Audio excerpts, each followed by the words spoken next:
கவனத்தை நாம் திருப்போம். சோதனை பேசலாம். நாம் தியானித்துக் கொண்டு வருகிற கர்த்தருடைய வார்த்தையை நாம் திருப்பிக் கொள்வோம். 2 சாமுவேலின் புத்தகம் 9வது அதிகாரம் 6வது வசனமும் 7வது வசனமும். 2 சாமுவேலின் புத்தகம் 9வது அதிகாரம் 6வது வசனமும் 7வது வசனமும். சோதனை.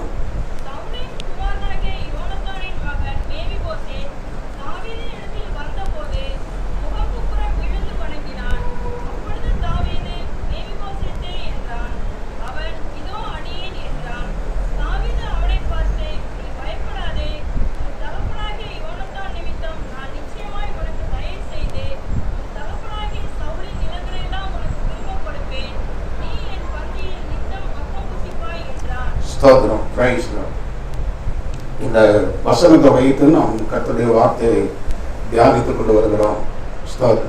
தாவீது ராஜாவான பொழுது அவன் செய்த முக்கியமான ஒரு காரியத்தை நாம் இங்கே நிச்சயவாசி கேட்கிறோம். ராஜாவான பிற்பாடு அவன் சவுலோடும் அவனுடைய குமாரனாக யோனத்தானோடும் பண்ணின உடன்படிக்கை அவன் நினைச்சுதான் நினைத்தான். ஸ்தோத்திரம். சவுல் எவ்வளவுதான் தாவீதுக்கு துரோகம் பண்ணி கொண்டிருந்தாலும் சவுல் மரிக்கிறது வரைக்கும் தாவீதை கொல்ல வேண்டும் என்று சொல்லிதான் நினைச்சு கொண்டிருந்தான். வகை தேடி தாவீதுக்கு பின்னாலே அவனை நினைச்சு கொண்டு போகிறான், தொடர்ந்து கொண்டு போகிறான். இருந்தாலும் தேவன் யாரை ஒப்புக் கொடுக்கவில்லை. தாவீதை சவுலுடைய கையில் நினைச்சவில்லை, ஒப்புக் கொடுக்கவில்லை. ஆனால் சவுலை தான் ஆண்டவர் யாருடைய கையில் ஒப்புக் கொடுத்தார்? தாவீதுடைய கையில் நினைச்சு ஒப்புக் கொடுத்தார். சவுலை ஆண்டவர் தாவீதுடைய கையில் ஒப்புக் கொடுத்தாலும் சவுலை ஒருபோதும் கொல்ல வேண்டும் என்று சொல்லி யாரை நினைக்கவில்லை. தாவீது நினைக்கவில்லை. அதற்கு காரணம் என்னவென்று சொன்னால், அவர் கர்த்தரால் எப்படிப்பட்டவர்? அபிஷேகம் பண்ணப்பட்டவர். ஆகவே கர்த்தரால் அபிஷேகம் பண்ணப்பட்டவர் மேல் குற்றம், அதாவது கைப்படாதபடிக்கு கர்த்தர் நினைச்சுவாராக, காப்பாராக. 2வது சொல்லுகிறான், கர்த்தரால் அபிஷேகம் பண்ணப்பட்டவர் மேல் கை போட்டு குற்றம் இல்லாமல் போகிறவன் யார் என்று சொல்லி நினைச்சுக்கிறான்னு சொல்லுகிறான். அப்படி ஆண்டவர் சவுலை அவனுடைய கையில் ஒப்பு கொடுத்த பொழுதும் தாவீது என்ன செய்யவில்லை, சவுலின் மேல் கை போட என்ன செய்யவில்லை, விரும்பவில்லை. ஆனால் தாவீதை கொல்ல வேண்டும் என்று சொல்லி சவுல் அதிகமாக என்ன செய்யணும் முயற்சிக்கிறான். கர்த்தர் சவுலினுடைய கையில் தாவீதை ஒப்பு கொடுக்கவில்லை. ஆனால் நேரம் வந்தது. சவுலும் யோனத்தானும் அவனுடைய மகனாகி யோனத்தானும் பெலிஸ்தேயரோடு உள்ளதான யுத்தத்தில் இணைச்சதாக மடிந்து போனார்கள். இப்பொழுது யார் ராஜாவாகிறது? தாவீது என்ன செய்கிறான் என்று சொன்ன ராஜாவாகிறான். ராஜாவான பிற்பாடு சவுலோடும் அவனுடைய குமாரனாகி யோனத்தானோடும் 12 உடன்படிக்கை என்ன செய்கிறான் அவன் நினைக்கிறான். சோதனை பிரைசரான். அவன் சொல்லுகிற வார்த்தை 1வது வசனத்தில் நாம் பார்க்கிறோம். யோனத்தான் நிமித்தம் என்னால் தயவு பெறத்தக்கவன் எவனாவது சவுலின் வீட்டாரில் இன்னும் மீதியா இருக்கிறவன் உண்டா என்று தாவீது நினைச்சுதான் கேட்டான். அதாவது யோனத்தானின் நிமித்தம் தயவு பெறத்தக்கவன் என்று குறிப்பிடுகிறான். அதே போல 3வது வசனத்தில் சொல்லுகிறான், நான் சவுலின் குடும்பத்தாருக்கு தயை செய்யும்படி அவர் வீட்டார்கள் யாரோடு இன்னும் மீதியா இருக்கிறானா என்று நினைச்சுகிறான். அவன் கேட்கிறான். சோதரம். யோனத்தானுக்கும் தயவு செய்ய வேண்டும் என்று சொல்லி விரும்புகிறான். சவுலுக்கும் என்ன செய்ய தயவு செய்ய வேண்டும் என்று சொல்லி விரும்புகிறான். சோதரம். பேசுகிறான். தேவனிடத்திலிருந்து நாம் பெற்றுக்கொள்கிற எல்லாமே இதன் அடிப்படையில் பெற்றுக்கொள்கிறோம் என்று சொன்னால் கிருபையின் அடிப்படையில் எழுதி கொள்கிறோம், நாம் பெற்றுக்கொள்கிறோம். தேவனுடைய ஆசீர்வாதத்திற்கு நன்மைக்கு நாம் ஒருபோதும் பாத்திரவான்கள் அல்ல. சோதரம். பாத்திரவான்கள் அல்லாத நமக்கு ஆண்டவர் நினைச்சார் என்று சொன்னால் ஆசீர்வாதத்தை கட்டளையிடுகிறார். அவர் நம்மை நினைவாக இருக்கிறார். எதனால என்று சொன்னால் அவருடைய கிருபையின் அடிப்படையில், அவருடைய தயவின் அடிப்படையில் அவர் நம்ம கிருபையாயிருக்க சித்தமாய் இருந்ததனால் தேவன் நம்ம நமக்கு நினைச்சுகிறார் என்று சொன்னால் தயவு பாராட்டுகிறார். ரோமர் 9வது அதிகாரம் 15வது வசனத்தை நாம் வாசிப்போம். ரோமர் 9வது அதிகாரம் 15வது வசனம். ஸ்தோத்திரம். Price the Lord. ரோமர் 9வது அதிகாரம் 15வது வசனம். அவர் மோசேயை நோக்கி, எவன் மேல் இரக்கமாயிருக்க சித்தமாயிருப்பேனோ அவன் மேல் நான் இரக்கமாயிருப்பேன், எவன் மேல் உருக்கமாயிருக்க சித்தமாயிருப்பேனோ அவன் மேல் நான் உருக்கமாய் என்ன செய்வேன் இருப்பேன். சோதரம். போதும். ஆண்டவர் சோதரம் இந்த பவுலின் மூலமாக ரோமஸ் திருச்சபை என்று எழுதும் பொழுது சொல்கிறார், மோசேக்கு ஆண்டவர் சொன்ன வார்த்தையை என்ன செய்கிறார் நினைவு கூறுகிறார். மோசேயோடு ஆண்டவர் என்ன செய்தார் சொல்றார், நான் எவன் மேல் இரக்கமாயிருக்கு சித்தமாயிருப்பேனோ அவன் மேல் நான் நினைச்சுவேன் இரக்கமாயிருப்பேன், எவன் மேல் உருக்கமாயிருக்க சித்தமாயிருப்பேனோ அவன் மேல் உருக்கமாயிருப்பேன். சோதரம். Price the Lord. எந்த நேரத்தில் அதை சொன்னார் என்று சொன்னால், ஆண்டவர் மோசேயை ஆண்டவரை பார்த்து கேட்கிறான், ஆண்டவரே உம்முடைய மகிமையை எதுக்கு இருக்க வேண்டும், காண்பிக்க வேண்டும். உங்களுடைய மகிமையை எனக்கு காண்பிக்க வேண்டும் என்று சொல்லி கேட்ட பொழுது ஆண்டவர் அவனுக்கு இந்த வார்த்தையை சொல்லுகிறார். சோதரம் யாத்திராகமம் 3வது அதிகாரம் 19வது வசனத்தை வாசிப்போம். 33வது அதிகாரம் 19வது வசனம். அதற்கு அவர் முந்தைய வசனத்தை வாசிப்போம். 18வது வசனம். அப்பொழுது அவன் உம்முடைய மகிமையை எனக்கு நீர் என்ன செய்தருளும் காண்பித்தருளும், உம்முடைய மகிமையை நீர் எனக்கு என்ன செய்தருளும் காண்பித்தருளும் என்று சொல்லி நினைச்சுதான் கேட்டான். சோதரம். அதற்கு அவர் என்னுடைய தயையை எல்லாம் நான் உனக்கு முன்பாக கடந்து போக பண்ணுவேன், கர்த்தருடைய நாமத்தை உனக்கு முன்பாக கூறுவேன், எவன் மேல் கிருபையாயிருக்க சித்தமாயிருப்பேனோ அவன் மேல் நான் என்ன செய்வேன் கிருபையாயிருப்பேன், எவன் மேல் இரக்கமாயிருக்க சித்தமாயிருப்பேனோ அவன் மேல் நான் என்ன செய்வேன் இரக்கமாய் என்ன செய்வேன் இருப்பேன். சோதரன் மோசே ஆண்டவர்கிட்ட கேட்கிறான், ஆண்டவரே உம்முடைய மகிமையை நீர் எனக்கு என்ன செய்ய வேண்டும் காண்பிக்க வேண்டும். ஆண்டவர் அவனை பார்த்து சொன்னார், என் சமூகம் உனக்கு முன்பாக செல்லும், நான் உனக்கு என்ன செய்வேன் இளைப்பாறுதல் தருவேன் என்று சொன்னார். அதோடு கூட அவன் நிறுத்தவில்லை. அவன் ஆண்டவரை பார்த்து கேட்கிறான், ஆண்டவரே உம்முடைய மகிமையை நீர் என்ன செய்ய வேண்டும் காண்பிக்க வேண்டும். அப்பொழுது ஆண்டவர் சொல்கிறார், எவன் மேல் கிருபையாயிருக்க சித்தமாயிருப்பேனோ அவன் மேல் நான் என்ன செய்வேன் கிருபையாயிருப்பேன், எவன் மேல் இரக்கமாயிருக்க சித்தமாயிருப்பேனோ அவன் மேல். அது என்னுடைய விருப்பம். யாருக்கு இரக்கம் காண்பிக்கணுமோ அது என்னுடைய விருப்பம், யாருக்கு எவன் மேல கிருபையா இருக்கணுமோ அது யாருடைய விருப்பம். அதை சொல்லிவிட்டு சொல்லுகிறார், என்னிடத்தில் உனக்கு என்னது உண்டு, ஒரு இடம் உண்டு. இந்த வார்த்தையை சொல்லிவிட்டு அவனிடத்தில் சொல்லுகிறார், என்னிடத்தில் ஒரு இடம் உண்டு, அங்கே வந்து நீ என்ன செய் நில்லு, நான் என்ன செய்வேன் என் மகிமையை நினைச்சு கடந்து போகும். கேட்டவன் மனுஷன் மகிமையை நான் காண வேண்டும் என்று சொல்லி கேட்ட மனுஷனிடத்தில் ஆண்டவர் சொன்ன பதில், எவன் மேல் கிருபையாயிருக்க சித்தமாயிருப்பேனோ அவன் மேல் கிருபையாயிருப்பேன், எவன் மேல் இரக்கமாயிருக்க சித்தமாயிருப்பேன் அவன் மேல் இரக்கமாயிருப்பேன் அப்படின்னு சொல்லிவிட்டு ஆண்டவர் சொல்கிறார், என்னிடத்தில் ஒரு இடம் உண்டு, அங்கே வந்து நீ என்ன செய். எல்லா இடத்துல நின்னால மகிமை நீ பார்க்க முடியாது. எங்க வரணும், அந்த இடத்துக்கு நீ வரணும். அது மோசையா இருந்தாலும் சரி, யாராக இருந்தாலும் சரி, மகிமையை நீ பார்க்கணும்னு சொன்னாக்கி அந்த இடத்துல நீ வந்து என்ன செய்யணும் நிக்கணும். அப்பொழுது ஆண்டவர் என்ன செய்கிறார் சொன்னால் மகிமை கடந்து நம்ம தகுதியானவர்கள் அல்ல சோதரம், ஆனால் ஆண்டவருடைய இரக்கம் நம்ம எங்கே கொண்டு வந்தது என்று சொன்னால் அந்த இடத்துக்குள் கொண்டு வந்தது சோதரம். அல்லேலூயா. அவரிடத்தில் எனக்கு கொண்டு வந்தது தேவனுடைய கிருபை. இதற்கு நாம எந்த விதத்தில் பாத்திரவான்கள் அல்ல. அதை பற்றி ஆண்டவர் யோவான் எழுதின சுவிசேஷத்தில் சொல்லும் பொழுது சொல்லுகிறார். சோதரம்.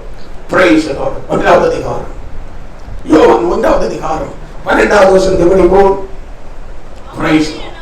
அவர் மேல் அவருடைய நாமத்தின் மேல் விசுவாசம் உள்ளவர்களாய் அவரை ஏற்றுக்கொண்டவர்கள் எத்தனை பேர்களோ அத்தனை பேர்களும் தேவனுடைய பிள்ளைகளாகும்படிக்கு அவர்களுக்கு அதிகாரம் கொடுத்தார்.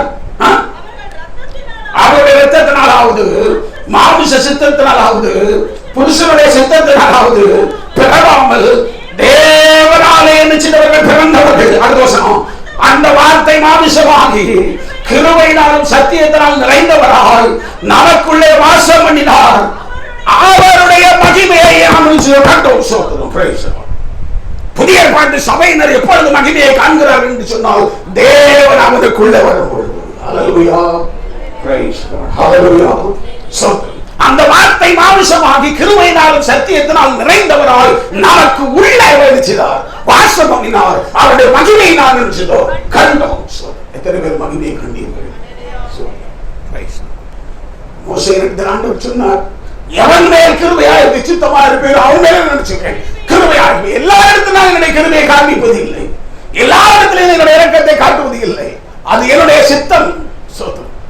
ஆனால் அவர் சித்தம் கொண்டு நம்மை எல்லா சிருஷ்டிகளிலும் முதல் பலனாக இருந்து கொண்டார், அவர் தெரிந்து கொண்டார், அவருடைய மகிமை நாம் என்கிறோம் கண்டோம். சோதரம். அல்லேலூயா. அதனால கீழே உள்ள வசனத்தை சொல்ற 16வது வசனத்தில் யோவான் 1வது அதிகாரம் 16வது வசனம், அவருடைய பரிபூரணத்தினாலே எல்லாரும் கிருபை மேல கிருபை பெற்றோம். அவருடைய பரிபூரணத்தினாலே எல்லார் மேல கிருபை மேல் கிருபை பெற்றோம். எதற்காக சொன்னால் அந்த மகிமையை நாம் பார்க்க முடியாது.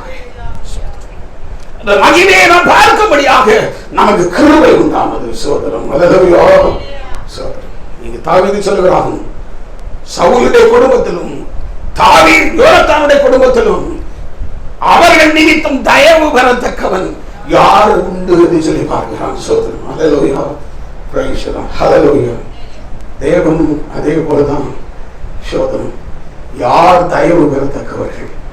சோதரம் அந்த தயவுக்கு பாத்திரவான்கள், கிருபைக்கு பாத்திரவான்களுக்கு அவருடைய மகிமையை கர்த்தர் காண்பிக்கிறார். சோதரம் கிருபையாக நம்மேல் ஆண்டவர் தயவுள்ளவராக இருந்தார், இரக்கமுள்ளவராக இருந்தார், அவருடைய மகிமையை கண்டவன். சோதரம் ஹல்லேலூயா. அப்படி இல்லாவிட்டால் எந்த அவருடைய மகிமையை யாராலும் பார்க்க முடியவே முடியாது. சோதரம் ஹல்லேலூயா. அவர் ஒருவரும் சேரக்கூடாத ஒளியில் வாசம் பண்ணி கொண்டிருக்கிற தேவன். ஹல்லேலூயா. அவர் ஒருவரும் சேரக்கூடாத ஒளியில் அடிச்சு வாசம் பண்ணி கொண்டிருக்கிற தேவன், ஒளியை வஸ்திரமாய் தைத்து கொண்டிருக்கிற தேவன். அந்த ஒளியின் இடத்தில் எந்த வருஷனாலும் கண்டு போகவே முடியாது. ஆகவே தான் அவருடைய கிருபையை, அவருடைய மகிமையை நமக்கு உள்ள நினைச்சுக்கிறது கொண்டு வருகிறது. ஆகவே தான் பவுல் சொன்னார் 2 தீமோத்தேயுவின் புத்தகம் 4ஆம் அதிகாரத்தில் அவர் சொல்லும்போது சொல்கிறார், அந்த மகத்துவம் உள்ள வல்லமை எங்களால் உண்டாயிராமல் தேவனால் உண்டாயிற்று விளங்கப்படும்படிக்கு இந்த பொக்கிஷத்தை மண்பாண்டங்கள் நினைச்சிருக்கிறோம், நாம் பெற்றிருக்கிறோம். வசனப்படிங்க 4ஆவது அதிகாரம் 2 கொரிந்தியர் 4ஆவது அதிகாரம் 7ஆவது வசனம். சோதரம் ஹல்லேலூயா. இந்த மகத்துவம் உள்ள வல்லமை, இந்த மகத்துவம் உள்ள வல்லமை, இந்த மகத்துவம் உள்ள வல்லமை எங்களால் உண்டாயிராமல் நம்மால் முடியாது, நம்மால் முடியாது. இந்த மகத்துவம் உள்ள வல்லமை எங்களால் உண்டாயிராமல் தேவனால் உண்டாயிற்று என்று விளங்கப்படும்படிக்கு இந்த பொக்கிஷத்தை நாங்கள் எங்கே பெற்றிருக்கிறோம்? மண் பாண்டங்களில் நினைச்சிருக்கிறோம், பெற்றிருக்கிறோம். இது மண் பாண்டம்.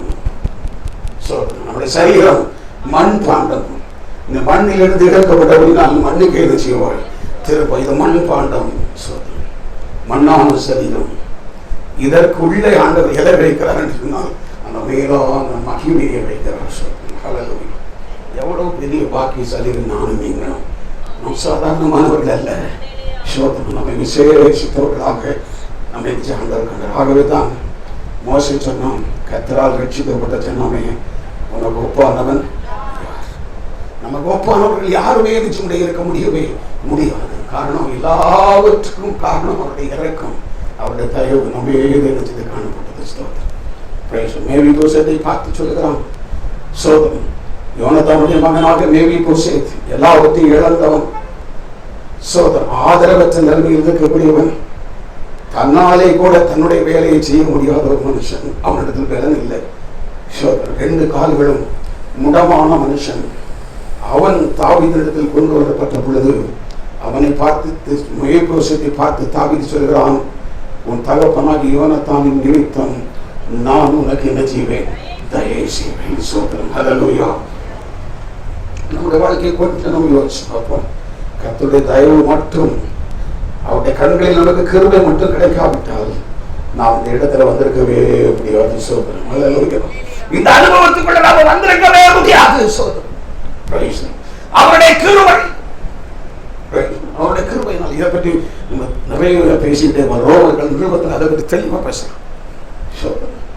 ரோமர்கள் 3ஆவது அதிகாரம், 4ஆவது அதிகாரம், 5ஆவது அதிகாரம், 6ஆவது அதிகாரங்களில் இந்த கிருபையை பற்றி நினைச்சு கொண்டு பேசிக்கொண்டே அதற்குள்ளே நான் இப்பொழுது போக விரும்புகிறேன். எல்லாமே அவருடைய கிருபை. அவருடைய கண்களிலே உங்களுக்கும் எனக்கும் கிருபை கிடைத்ததுனால சோதரம் தாவீது எப்படி மேவிபோசேத்தை பார்த்து சொன்னானோ, ஒரு தகப்பனாகி யோனத்தானின் நிமித்தம் நான் உனக்கு தயவு செய்வேன் என்று சொன்னானோ, அதே போல கிறிஸ்துவின் நிமித்தம் நமக்கு என்னது உண்டாயிருக்கிறது என்று சொன்னால் கிருபை கிடைத்திருக்கிறது. காரணம், பழைய பாட்டில் ஒரு பக்தனால் இதை பெற்றுக்கொள்ள முடியவில்லை. பழைய பாட்டில் பக்தனால் முடியவில்லை, பெற்றுக்கொள்ள முடியவில்லை. சோதரம் கிரைஸ்தவன். அவன் ராஜ்யங்களை ஜெயித்தார்கள், சிங்கங்கள் வாய்களை அடைத்தார்கள், அக்னியின் உக்கிரத்தை வெற்றிதார்கள், அழித்தார்கள், பலவீனத்தில் பலம் கொண்டார்கள். சோதரம் எல்லாம் உண்மைதான். எல்லாவற்றையும் அவர்கள் செய்தார்கள். சிங்கத்தின் வாயை கட்டினார்கள், அக்னியின் உக்கிரத்தை அழித்தார்கள், யுத்தத்தில் வல்லவர்களானார்கள், எல்லாவற்றிலும் அவர்கள் சிறந்து விளங்கினார்கள். ஆனால் கடைசியில் ஒரே ஒரு வார்த்தை அதாவது எபிரேயர்களுக்காக சொல்லிவிட்டான், இவர்கள் எல்லாரும் நன்மை இல்லாமல் பூர்வராகாதபடிக்கு விசேஷித்த நன்மையானது ஒன்றை தேவன் நமக்கு தெரிஞ்சிருந்தார், முன்பதாகவே வைத்து வைத்திருந்தார். என்று சொன்னால் என்னது? கிருபை. கிருபை வாசிங்க. அதே யோவான் 1வது அதிகாரம், யோவான் சுவிசேஷம் 1வது அதிகாரம் 17வது வசனத்தை படிங்க. Praise the Lord. ஹalleluya. அவருடைய பரிபூரணத்தினாலே 16வது வசனத்துல பரிபூரணத்தினாலே கிருபையின் மேல் கிருபை பெற்றோம். 17வது வசனத்துல அதற்குரிய விளக்கத்தை சொல்கிறான். எப்படி என்றால், எப்படி எனில் நியாயப்பிரமாணம் மோசேயின் மூலமாய் கொடுக்கப்பட்டது, கிருபையும் சத்தியமும் இயேசு கிறிஸ்துவின் மூலம் என்ன உண்டாயின. அல்லேலூயா. பிரைஸ். மோசே நியாயப்பிரமாணத்தை கொடுத்தான். பிரைஸ். நியாயப்பிரமாணத்தில் 2 பகுதி. ஒன்று கற்பனை, அதாவது கட்டளை, இன்னொன்று பிரமாணம். கட்டளை வேறு, பிரமாணம் வேறு. கட்டளையை மாற்ற முடியாது, பிரமாணம் மாற்றப்படலாம். லாவை அமெண்ட்மெண்ட் பண்ணலாம், மாத்திரலாம். ஆனா கற்பனை கட்டளை மாற்ற முடியாது. தேச சட்டத்துக்கு 2 பகுதி உண்டு. ஒன்று மாற்றப்படாத சட்டம், இன்னொன்று மாற்றப்படக்கூடிய சட்டம். வேதத்திலும் அதே போலதான். இதை வச்சுதான் எல்லாமே எழுதப்பட்டது. இதை பேஸ் பண்ணி தான் செஞ்சிருக்கு. சட்டமே எழுதப்பட்டிருக்கு. மாற்றக்கூடிய சட்டம், மாற்றப்படாத சட்டம். இங்கு வேதத்தில் மாற்றப்படாத சட்டம் என்னவென்று சொல்ல 10 கட்டளை. இதை மாற்ற முடியாது, யாராலும் மாற்ற முடியாது, எந்த காலத்திலும் மாற்ற முடியாது. ஆனால் பிரமாணம் மாற்றப்படும். பலிகளுக்கு எடுத்த பிரமாணம் மாற்றப்பட்டுச்சு, பண்டிகைகளுக்கு எடுத்த பிரமாணம் என்ன செஞ்சிச்சு, மாற்றப்பட்டுச்சு. ஆனால் கற்பனை மாற்றப்படாது, எல்லா காலத்துக்கும் முடியும். இதை கொடுத்தது யார் என்று சொன்னால் மோசே கொடுத்தான். அதைத்தான் இங்கே அப்போஸ்தலனாகிய யோவான் சொல்கிறான். நியாயப்பிரமாணம் மோசேயின் மூலமாக இருந்துச்சு, கொடுக்கப்பட்டது கிருபையும் சத்தியமும் இயேசு கிறிஸ்துவின் மூலமாக இருந்துச்சுதானே உண்டாயின. நியாயப்பிரமாணத்தை யாரால் கொடுக்க முடிந்தது? மோசேயின் மூலமாக ஆண்டவர் நினைச்சுதான் கொடுத்தார். ஆனால் மோசேயின் மூலம் கிருபை கொடுக்கப்படவில்லை. ஆனால் இயேசு கிறிஸ்துவின் மூலமாக என்னது உண்டாயின? கிருபை உண்டானது, கிருபை உண்டானது. அதனாலதான் முந்தின வசனத்தில் சொல்லப்பட்டது அவருடைய பரிபூரணத்தினால். அது அவருடைய பரிபூரணம். அவருடைய பரிபூரணத்தினாலே தான் என்ன செய்தோம் என்று சொன்னால் கிருபையின் மேல கிருபை என்ன செய்தோம், பெற்றோம். பெற்று அந்த மகிமையை நமக்குள்ள என்ன செய்திருக்கிறோம், அனுபவித்துக் கொண்டே என்ன செய்த வருகிறோம். கர்த்தருடைய பிள்ளைகளை அவருடைய தயவை நினைத்து நாம் தேவனை துதித்துக் கொண்டே இருக்கலாம், தேவனை ஆராதித்துக் கொண்டே இருக்கலாம், அந்த தயவை பற்றி பேசிக் கொண்டே இருக்கலாம். அதை பற்றி தான் நாம் சிந்திச்சுட்டு வரணும். 3 காரியங்களை நாம் சிந்தித்தோம். அவருடைய தயவு கிறிஸ்துவின் மூலம், கிறிஸ்துவினுடைய தயவினால் நமக்கு கிடைத்த சோதனம் எனக்கு அவருடைய தன் அந்த தயவு என்னவென்று சொன்னால், ஆசீர்வாதங்கள் என்னவென்று சொன்னால், ஒன்று சோதனம், பிரயோஜனம். அதை எபேசியர் 1வது அதிகாரம் 3வது வசனத்தில் நாம் பார்த்தோம். கிறிஸ்துவுக்குள் உன்னதங்களில் ஆவிக்குரிய ஆசீர்வாதங்கள். 2வது யூதா அப்போஸ்தலன் எழுதின 1வது அதிகாரம் 1வது வசனத்திலே கிறிஸ்துவினாலே நாம் என்ன செய்திருக்கிறோம், காக்கப்பட்டிருக்கிறோம். 3வதாக நாம் பார்த்தோம் 1 கொரிந்தியர் புத்தகம் 15வது அதிகாரம் 22வது வசனத்திலே கிறிஸ்துவுக்குள் சோதரம். ஆதாமுக்குள் எல்லாரும் மரித்தது போல கிறிஸ்துவுக்குள் எல்லாரும் என்ன செய்வார்கள், உயிர்ப்பிக்கப்படுவார்கள். நாம் என்ன செய்யப்படுவோம், கிறிஸ்துவுக்குள் ஆசீர்வாதங்கள் உண்டு, கிறிஸ்துவுக்குள் நமக்கு பாதுகாப்பு உண்டு, கிறிஸ்துவுக்குள் நாம் உயிரோடு கூட என்ன செய்வோம், நாம் எழும்புவோம். இந்த நம்பிக்கை சபைக்கு தேவன் நினைச்சிருக்கிறார். கிறிஸ்துவின் மூலம் உண்டாயிருக்கு. இன்றைக்கு 4வதாக ஒரு வசனத்தை மட்டும் வாசிப்போம். 2 கொரிந்தியர் புத்தகம் 2வது அதிகாரம் 14வது வசனத்தை வாசிப்போம். 2 கொரிந்தியர் 2வது அதிகாரம் 14வது வசனம். கிறிஸ்துவுக்குள் எப்பொழுதும் எங்களை வெற்றி சிறக்க பண்ணி போ. கிறிஸ்துவுக்குள் எங்களை எப்பொழுதும் வெற்றி சிறக்க பண்ணி. கிறிஸ்துவுக்குள் நமக்கு இருக்கும் போது நமக்கு என்னதுதான், வெற்றி தான், தோல்வி கிடையாது. எத்தனை பேர் விசுவாசிக்கிறீர்கள்? ஹல்லேலூயா. கிறிஸ்துவுக்குள் நமக்கு எப்போதும் வெற்றி தான். ஒருவேளை ஆரம்பத்தில் நமக்கு தோல்வி போல தோன்றும், ஆனால் அது தோல்வி அல்ல. தேவனுடைய பிள்ளைகளாக இருப்போமானால் அந்த தோல்வியையும் ஆண்டவர் ஜெயமாக மாற்றுவார். காரணம் தேவனுடைய பிள்ளைகளுக்கு தோல்வி கிடையாது. தேவனுடைய பிள்ளைகளுக்கு எப்பொழுதும் என்னதான், ஜெயம்தான். கிறிஸ்துவுக்குள் எங்களை எப்பொழுதும் வெற்றி சிறக்க பண்ணி. அந்த வார்த்தை ரொம்ப முக்கியம் இல்லையா? எப்பொழுதும், எப்பொழுதும். அதை அப்படியே அண்டர்லைன் பண்ணிடுங்க. எப்பொழுதும் எங்களை வெற்றி சிறக்க பண்ணி. ஏதாவது நேரத்தில் நம்ம தோல்வியை சந்திப்போம் என்று சொல்லி அங்க சொல்லல. எப்பொழுதும் அருமையான சகோதரனை சகோதரியை சோதரம் ஹல்லேலூயா. தோல்வி என்பது அவருடைய பிள்ளைகளுக்கு கிடையாது. அவருடைய தயவு, அவருடைய இரக்கம் நமக்கு எப்போதும் என்ன செய்கிறது என்று சொன்னால் வெற்றியை தான் என்ன செய்கிறது கொடுக்கிறது. சோதரம் ஹல்லேலூயா. எப்போது நம்ம என்ன செய்கிறார் சொன்னால் வெற்றி சிறக்கப்படுகிறார். பவுல் கொரிந்து சபைக்கு 2 நிருபத்தை எழுதுகிறான். முதல் நிருபத்தில் சோதரன் முதல் அதிகாரத்தில் அவன் எழுதும் பொழுது, ஆரம்பத்தில் எழுதும் பொழுது சொல்கிறான், கிறிஸ்து இயேசுவுக்குள் கொரிந்தில் உள்ள தேவனுடைய சபைக்கு என்ன செய்கிறதாவது எழுதுகிறதாவது என்று சொல்லப்பட்டு சொல்லிவிட்டு சொல்கிறான், கொரிந்திலே கிறிஸ்து இயேசுவுக்குள் பரிசுத்தமாக்கப்பட்டவர்களாயும் பரிசுத்தவான்களாக அழைக்கப்பட்டவர்களாக இருக்கிற தேவனுடைய சபை என்று என்ன செய்கிறான் சொல்லுகிறான். பரிசுத்தமாக்கப்பட்டவர்கள், பரிசுத்தவான்களாக என்ன செய்தவர்கள், அழைக்கப்பட்டவர்கள். அந்த சபையை பார்த்தவர்கள் பரிசுத்தவான் என்று சொல்ல முடியல, பரிசுத்தவான்கள் என்று சொல்லி வைக்க முடியல, அவங்களால் தைரியமா சொல்ல முடியல. காரணம் நமக்கு தெரியும், அந்த கொரிந்து சபையில இருந்துதான் பாவங்கள். அந்த கொரிந்து சபைக்குள்ள முக்கியமாய் காணப்பட்டதான பாவங்கள் என்னவென்று சொன்ன பிரிவினைகள், வாக்குவாதங்கள். நான் இவனை சேர்ந்தவன் அவனை சேர்ந்தவன் என்று சொல்லப்படுவதான ஒரு வாக்குவாதம் அங்கே என்ன செய்தது காணப்பட்டது. அதன் பிற்பாடு வரும்பொழுது சொல்லுகிறான், 2வது அதிகாரத்துக்குள் 3வது அதிகாரத்துக்கு வரும்பொழுது சொல்லுகிறான், சோதரன் நான் உங்களை ஆவிக்குரியவர்கள் என்று எண்ணி பேசாமல் நான் உங்களை கிறிஸ்துவுக்குள் குழந்தைகள் மாமிசத்துக்குரியவர்கள் என்றும் நீங்கள் கிறிஸ்துவுக்குள் குழந்தைகள் என்று சொல்லி என்ன என்ன செய்ய வேண்டியதாகிட்டு பேச வேண்டியதாகிட்டு என்று சொல்லி குறிப்பிடுகிறான். 3வது அதிகாரம் நீங்கள் இன்னும் எதற்குள்ளாக இருக்கிறீர்கள், மாமிசத்துக்குள்ளாக மாமிசத்துக்குரியவர்களாக இருக்கிறீர்கள், ஆவிக்குரியவர்களாக அல்ல. ஆவிக்குரியவர்களாக எண்ணி என்ன செய்ய நான் பேசல, எண்ணி இந்த நிருபத்தை எழுதல. நீங்கள் மாமிசத்துக்குரியவர்கள், கிறிஸ்துவுக்குள் குழந்தைகள். 5வது அதிகாரத்தில் சொல்கிறான், உலகத்தில் இல்லாத பாவம், சொல்லப்படாத பாவம் உங்களுக்குள்ள என்ன செய்கிறது இருக்கு காணப்படுகிறது சொல்லி என்ன செய்கிறான் சொல்லுகிறான். அந்த அளவுக்கு அவருடைய பாவத்தை குறித்து என்ன செய்கிறான் என்று சொன்னால் 1வது நிருபத்தில் சுட்டி காட்டுகிறான். ஆனால் 2வது நிருபத்துக்குள் வரும் பொழுது, 1வது ஆரம்பிக்கும் பொழுது சொல்லுகிறான், வாசிங்கள் 1வது வசனம், தேவனுடைய சித்தத்தினாலே இயேசு கிறிஸ்துவின் அப்போஸ்தலனாகிய பவுல் சகோதரனாக தீமோத்தேயுவும் கொரிந்து பட்டணத்தில் உள்ள தேவனுடைய சபைக்கும் அகாயா நாடெங்கிலும் உள்ள எல்லா பரிசுத்தவான்கள், இங்க யாருன்னு சொல்லுகிறான், பரிசுத்தவான்கள் என்று சொல்லி குறிப்பிடுகிறான். அவர்களை சேர்த்து அகாயா நாட்டில் தான் எது இருக்குது, கொரிந்து சபை. அப்ப அவர்களை எங்கே சொல்லுகிறான், பரிசுத்தவான்கள் சொல்றான். அப்போ அவன் 1வது நிருபத்தில் அவன் எழுதின பொழுது அந்த சபையினர் என்ன செய்திருக்கிறார்கள், தேவனிடத்தில் திரும்பி இருந்திருக்கிறார்கள், பரிசுத்தவான்களாய் காணப்பட்டார்கள். அவர்களுக்கு எழுதுகிறான் 2வது அதிகாரத்தில், கிறிஸ்துவுக்குள் எங்களை எப்பொழுதும் வெற்றி சிறக்க பண்ணி. அருமையான கர்த்தருடைய பிள்ளைகளை, நாம் தேவனுக்குள்ளாக வாழுகிறவர்களாக இருந்தால், இந்த உலகத்தின் அசுத்தங்கள் இருந்து நம்ம தப்பி கிறிஸ்துவுக்கு என்று வாழுகிறவர்களாக இருந்தால் கண்டிப்பாக நமக்கு எப்பொழுதும் என்ன உண்டு என்று சொன்னால் வெற்றி உண்டு என்று நினைச்சு விடக்கூடாது, மறந்துவிடவே கூடாது. 3 விதங்களிலே தேவன் நமக்கு என்ன செய்கிறார், வெற்றி கொடுக்கிறார். 3 விதங்களில் நாம் வெற்றி பெற வேண்டும். 1 படிப்போம், ரோமர் 6வது அதிகாரம் 22வது வசனம்.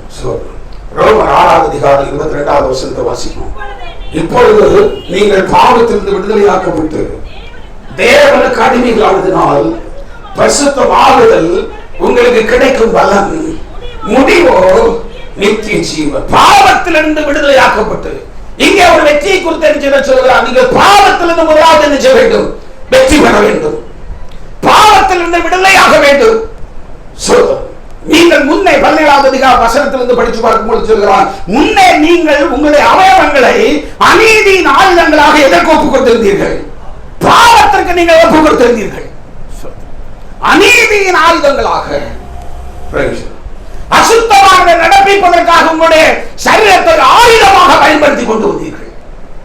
கண்ணு ஆயுதமாக பயன்படுத்தின, கையை ஆயுதமாக பயன்படுத்தின, கால ஆயுதமாக பயன்படுத்தி இருந்த, ஒவ்வொன்றையும் ஆயுதமாக பயன்படுத்தி கொண்டிருந்தீர்கள். அநீதியானது நடப்பிக்கும்படிக்கு அந்த அநீதிக்கு உங்களுடைய சரீரத்தை ஆயுதங்களாக ஒப்புக் கொடுத்திருந்தீர்கள். இப்பொழுதோ நீங்கள் பரிசுத்தமாக நடப்பிக்கும்படிக்கு உங்களுடைய சரீரங்களை நீதியின் ஆயுதங்களாக செய்யுங்கள், நீங்கள் ஒப்புக்கொள்ளுங்கள் என்று சொல்லிவிட்டு சொல்லுகிறான்.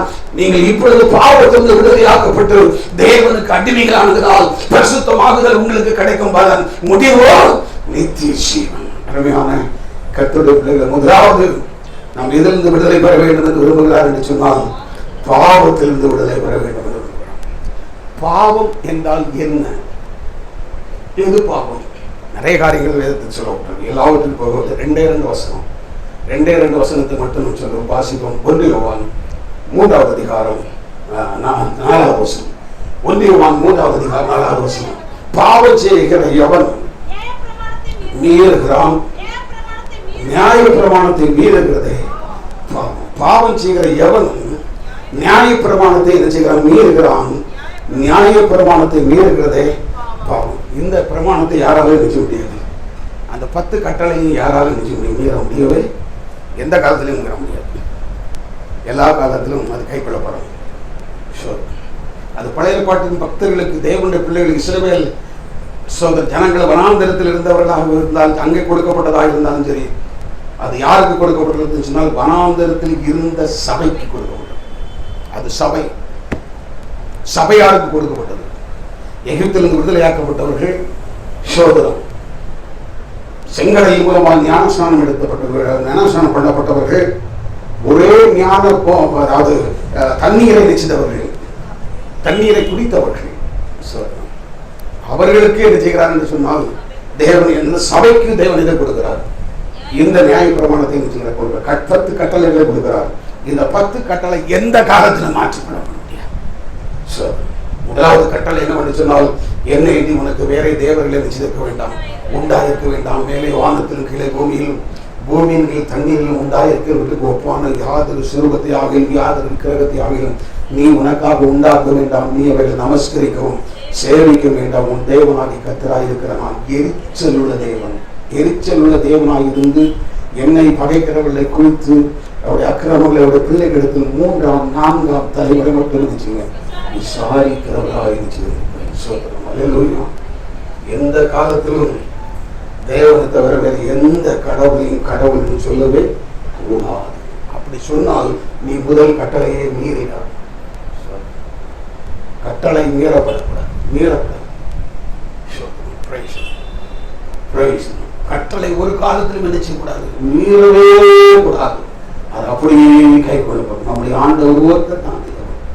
அதனால ஆண்டவர் இஸ்ரவேல் ஜனத்தை பார்த்து சொன்னார், இஸ்ரவேலை கேள், நம்முடைய தேவனாகிய கர்த்தர் ஒருவரே கர்த்தர். நம்முடைய தேவனாகிய கர்த்தர் ஒருவரே கர்த்தர். வேற யாரும் தேவன் கிடையாது. அந்த தேவனுடைய நாமத்தை நீ நினைச்சியாத வீணில் நினைச்ச வழங்காத. 2வது சொல்றார், தேவனுடைய கர்த்தருடைய நாமத்தை வீணிலே நினைச்சு கூட வழங்காத. கர்த்தர் தன்னுடைய நாமத்தை வீணிலே வழங்குகிறவனை தண்டியாமல் விடார். தண்டியாமல் நினைச்சு முடிகிறது கிடையவே. கண்டிப்பாக அப்படிப்பட்ட மனுஷனுக்கு தண்டனை உண்டு. அது யாராக இருந்தாலும், ஊழியக்காரனாக இருந்தாலும் சரி, விசுவாசியாக இருந்தாலும் சரி, தண்டனை உண்டு. அதுக்கு யாராலும் நினைச்சு தப்ப முடியவே முடியாது. அருமையான கர்த்தருடைய பிள்ளைகளை, இந்த கற்பனையை நாம் மீறுவோம் என்றால் அது பாவம்.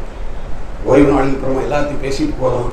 ஓய்வு நாளின் பிரமாணத்தை பற்றி சொல்லப்பட்டது. ஓய்வு நாளை பரிசுத்தமாய் ஆசரிக்க நிச்சயமாக நினைப்போம். ஓய்வு நாளை பரிசுத்தமாய் ஆசரிக்க நினைப்பார். 6 நாள் வேலை செய்து உன் கிரியைகள் எல்லாம் நடைபெற்றார்கள். 7ஆம் நாள் உன் தேவனாகி கர்த்தருடைய ஓய்வு நாள். அதிலே நீ ஆனாலும், குமாரன் ஆனாலும், வேலைக்காரன் ஆனாலும், வேலைக்காரியானாலும், உன் வாசல் இருக்கிற அந்நிய ஜீவனானாலும், மிருக ஜீவன்கள் ஆனாலும் சோத்திரம் யாதொரு வேலையும் என்ன செய்ய வேண்டாம், செய்ய வேண்டாம். யாதொரு வேலையும் ஓய்வு நாளை பற்றிய பிரமாண சபைக்கு இல்லை என்று நினைச்சிட்டு புதிய ஏற்பாடு சபைக்கு இருந்து கிடையாது. ஓய்வு நாளை பற்றிய பிரமாணம் கிடையாது சொல்லியிருக்கிறாங்க. நமக்கு தவறான ஒரு எண்ணம். இது நித்திய உடன்படிக்கை. நித்திய உடன்படிக்கை. ரட்சிக்கப்பட்ட ஒரு மனுஷன், ஞானஸ்நானம் எடுத்த ஒரு மனுஷன், அபிஷேகம் பண்ணப்பட்ட ஒரு சகோதரனோ சகோதரியோ சோதரம் இதை உணராமல் தேவனுடைய சபைக்கு ஆராதனை ஓய்வு நாளை பரிசுத்தமாய் ஆசரிப்பதற்கு ஒருவர் தவறுவார்கள் என்று சொன்னால் அது நியாய பிரமாணத்தை மீறுகிற பாவம். நியாய பிரமாணத்தை மீறுகிற பாவம். நமக்கு சமயம் கிடைக்கிற பொழுது, வாய்ப்பு கிடைக்கிற பொழுது வந்து போகிறதுக்குரிய இடம் அல்ல இந்த இடம்.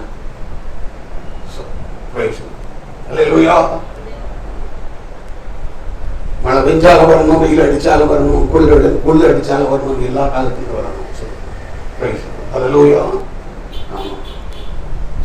ஜீவன் போனாலும் எங்க வந்து ஜீவன் போட்டோம்? ஆலயத்தில் வந்து ஜீவன் போட்டோம்.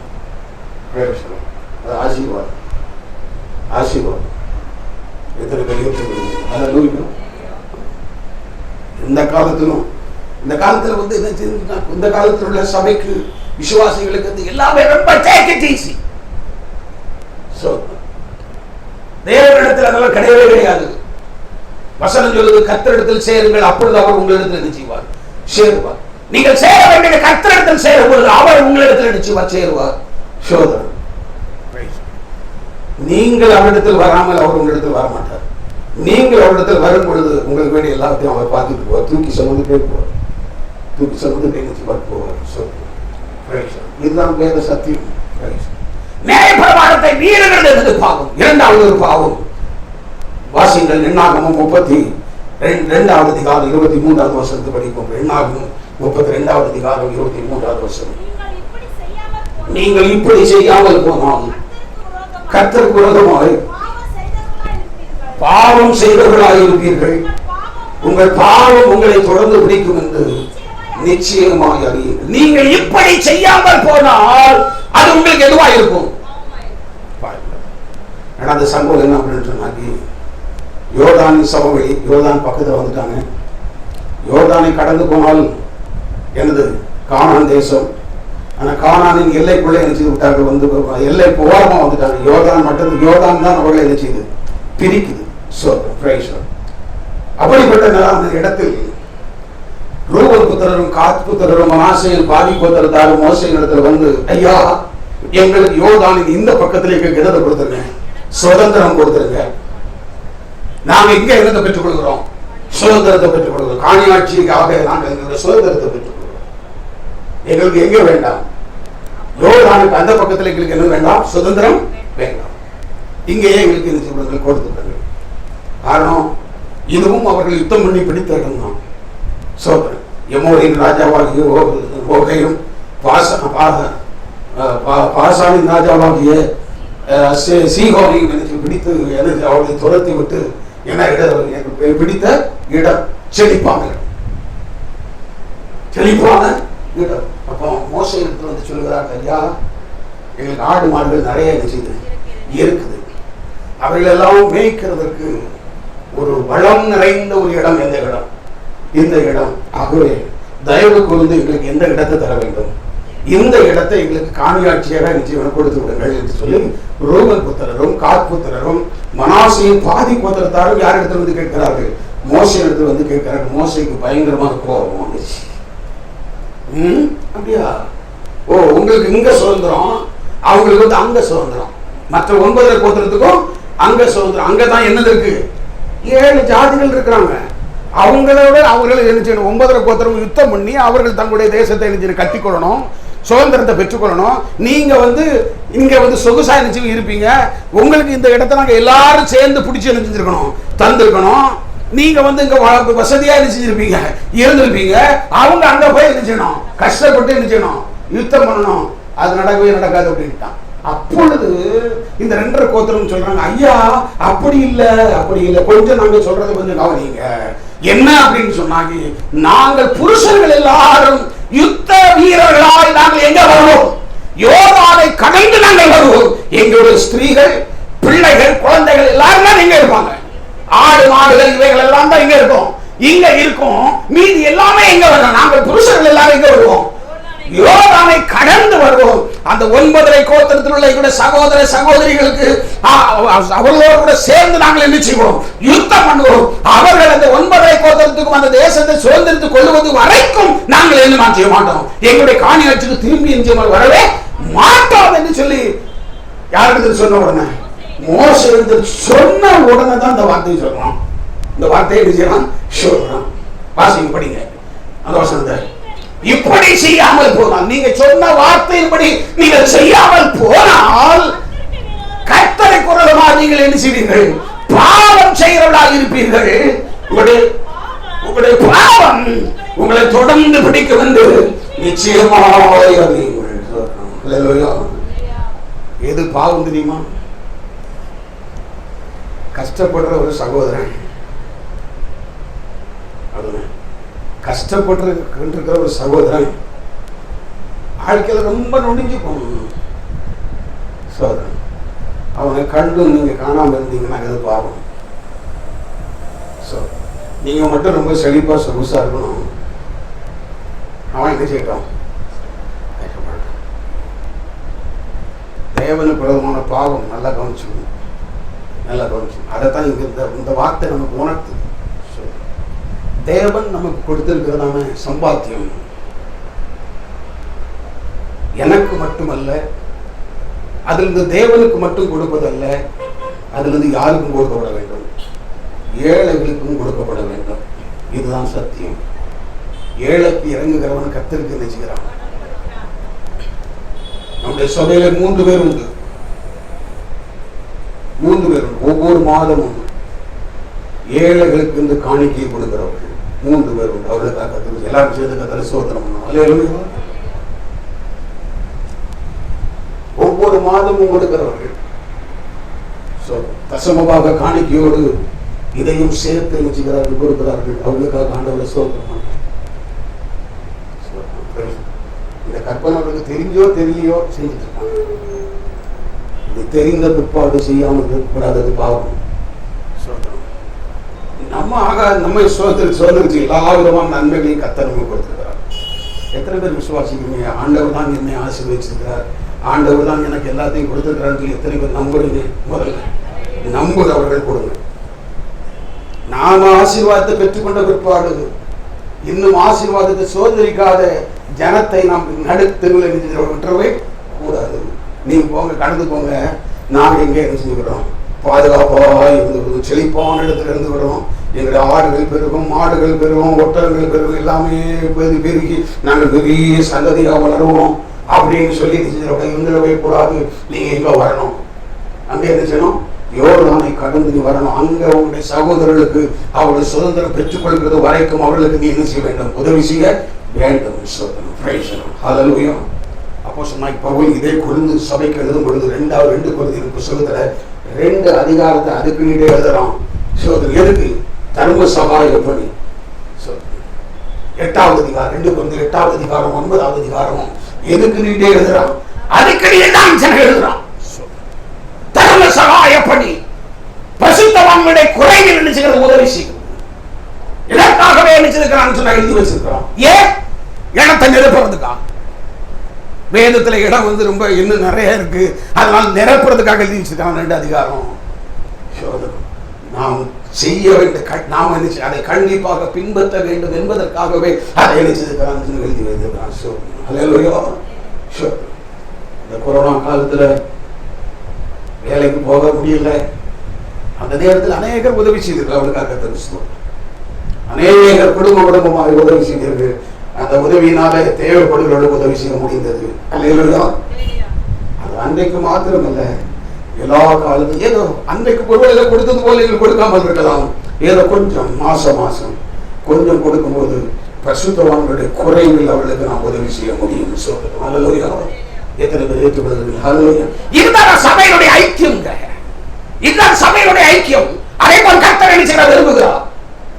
இதை செய்யாமல் போராது என்னன்னு சொன்னால் பாவம். மிகுந்த ஜாக்கிரதையோடு தேவனை பின்பற்றி வரும். அதனால் தான் ஆண்டவர் சொன்னார், நன்மை செய்வதில் நீங்கள் என்ன செய்யாதீர்கள், சோர்ந்து போகாதீர்கள். நன்மை செய்வதில் நீங்கள் என்ன செய்யாதீர்கள், சோர்ந்து போகாதீர்கள். ஒரு நன்மை செய்ய அறிந்திருந்தும் அதை செய்யத்தக்கவர்களுக்கு செய்யாமல் போனால் அது அவருக்கு எப்படிப்பட்டதாக இருக்கும்? பாவமாக இருக்கும் என்று சொல்லப்பட்டிருக்கு.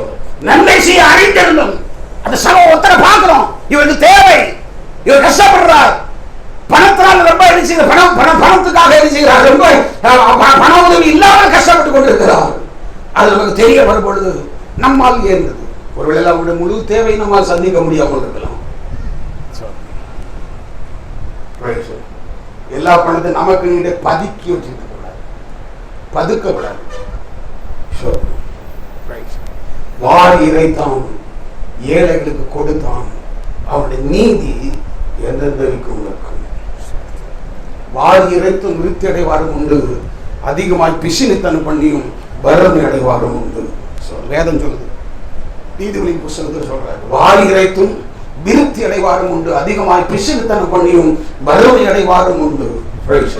நாம் கொடுத்து பார்ப்போம், கர்த்தர் நிச்சயமாகவே நம்மை நிச்சயவார், நம்முடைய குடும்பத்தை ஆசீர்வதிப்பார், நம்முடைய பிள்ளைகளை கர்த்தர் நிச்சயவார் ஆசீர்வதிப்பார். ஸ்தோத்திரம். ஹல்லேலூயா. பிரைஸ். நன்மை செய்வதில் சோர்ந்து போகாமல் விசேஷமாக விசுவாச வீட்டாருக்கு நிச்சயப்படுவோம், நன்மை செய்யப்படுவோம். பிரைஸ். இப்படிப்பட்டதான காரியத்திலிருந்து கர்த்தர் நம்மை பாதுகாப்பாராக, பாவத்திலிருந்து கர்த்தர் நம்மை மீட்டெடுப்பாராக. ஒருபோதும் பாவத்தின் வஞ்சனையினாலே நம்முடைய இருதயம் கடினப்பட்டு போகக்கூடாது. தேவன் நம்மோடு பேசும் பொழுது நம்முடைய இருதயத்தை ஒருபோது கடினப்படுத்தி விடவே கூடாது. அப்போஸ்தலனாகிய பவுல் சகோதரர் எபிரேயர் நிருபக்காரன் சொல்லும்போது சொல்கிறார், எபிரேயர் 3வது அதிகாரம் 13வது வசனத்தில் நாம் வந்து பார்க்கிறோம். சகோதரர் எபிரேயர் 3வது அதிகாரம் 13வது வசனம், உங்களில் ஒருவனாகிலும் பாவத்தின் வஞ்சனையினாலே கடினப்பட்டு போகாதபடிக்கு இன்று எண்ணப்படும் அளவு நாளோடு ஒருவருக்கொருவர் நிச்சயம் புத்தி சொல்ல கடவும். பாவத்தின் வஞ்சனையினாலே நீ கடினப்பட்டு போகாது, உள்ள இருதய கடினப்பட்டு விடக்கூடாது. இந்த வார்த்தை எனக்குரியது அல்ல, இது ஆண்டவர் எனக்கு சொல்லுகிறதான சத்தியம் அல்ல அப்படின்னு சொல்ல இருதயத்தை நீ கடினப்படுத்தாது. தேவனுடைய வார்த்தை ஒவ்வொருவரோடு கூட நினைச்சுக்கிறது, பேசுகிறது. ஒவ்வொருவருக்கும் தான் கர்த்தருடைய வார்த்தை நினைச்சுக்கிறது கடந்து வருகிறது. சோதனம். பிரைசலாம். ஹல்லேலூயா. பிரைசலாம். அது நியாயப்பிரமாணத்தை கை கொள்ளுகிறதான காரியமாக இருந்தாலும் சரி, மற்றவர்களுக்கு உதவி செய்கிற காரியமாக இருந்தாலும் சரி, இது எல்லாருக்கும் உரியது.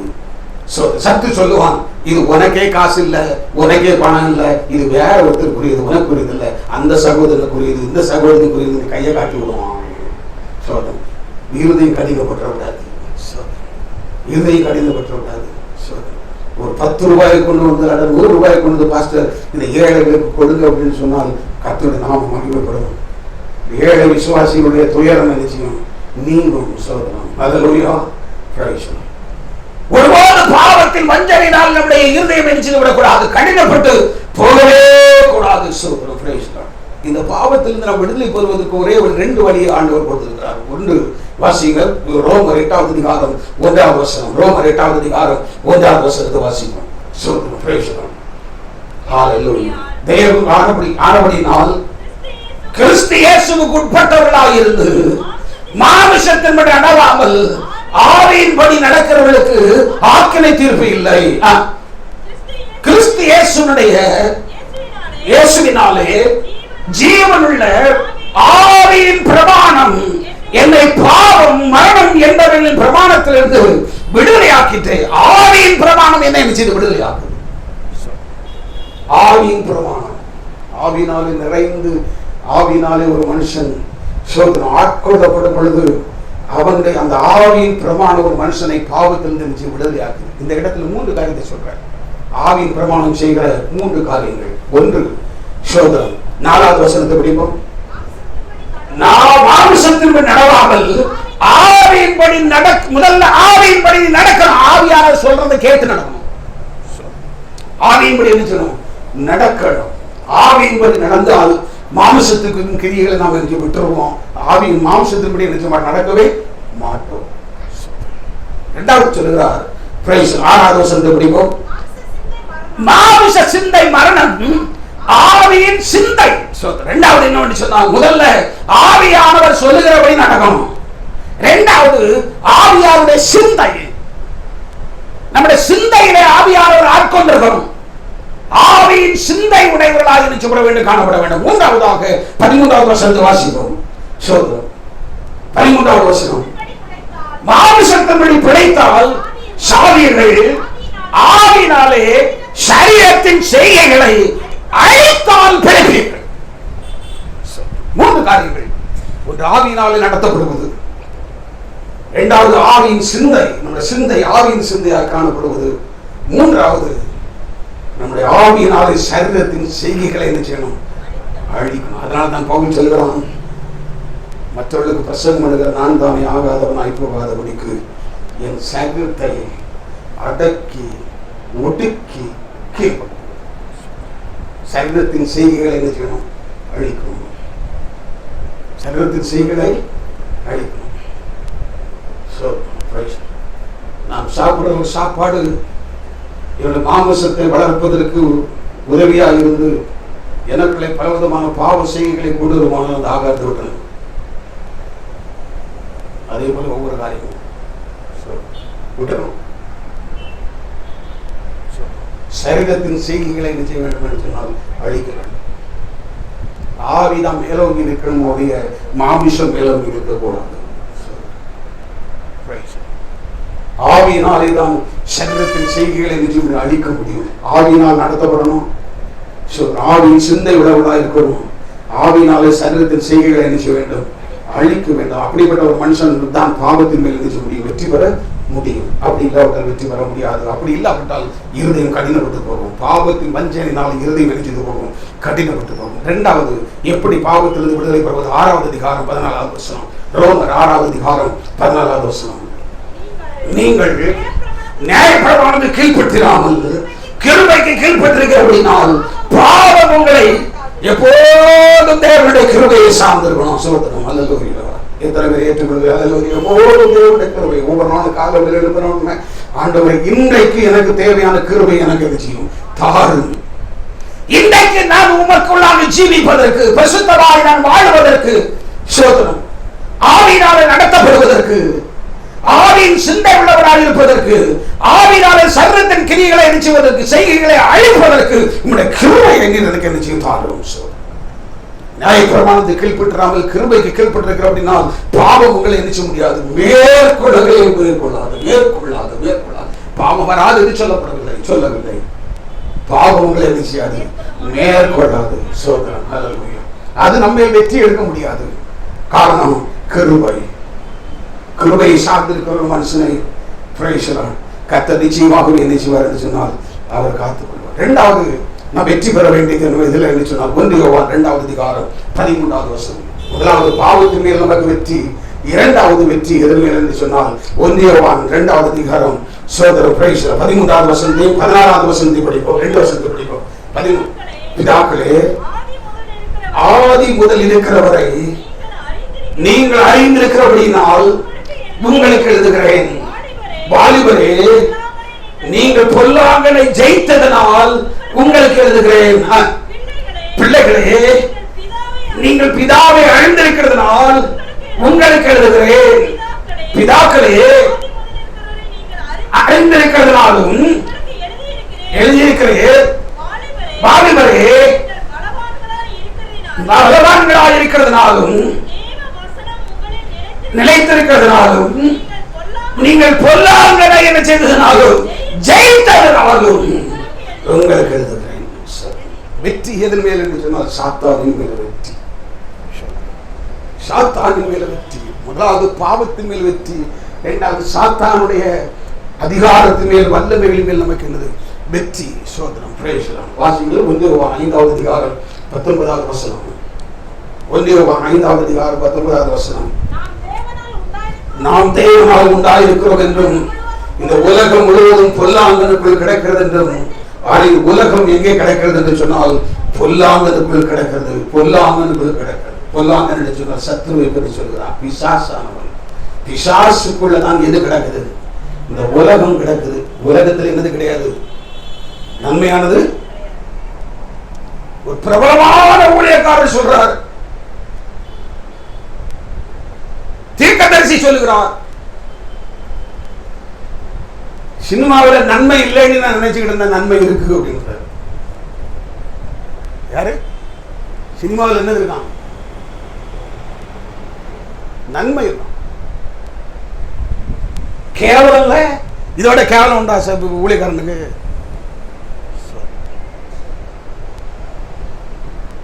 பிரபலமான ஊழியக்காரன் தீர்க்கதரிசி, self styled prophet. Self styled prophet. உண்மையான ப்ராஃபட் கிடையாது, செல்ஃப் ஸ்டைல். அவர் தன்னை தீர்க்கதரிசி என்று பிரகடனப்படுத்துகிறார். சினிமாவில் என்னது இருக்கான்? என்னது இருக்கான்? நன்மை. வசனம் சொல்லுது, உலகம் முழுவதும் நாம் தேவனால் உண்டாயிருக்கிறோம் என்றும், உலகம் முழுவதும். அப்ப இன்குலிங் எது? சினிமா. அதை சேர்த்தானே சொல்லி இருக்குது. அதை எதுவும் பிரிச்சு காட்டியிருக்கா? ஜாக்கிரதை. அதனால தான் டிவியில் வந்து சினிமா பார்க்க கூடாது, சீரியல் பார்க்க கூடாதுன்னு சொல்றது.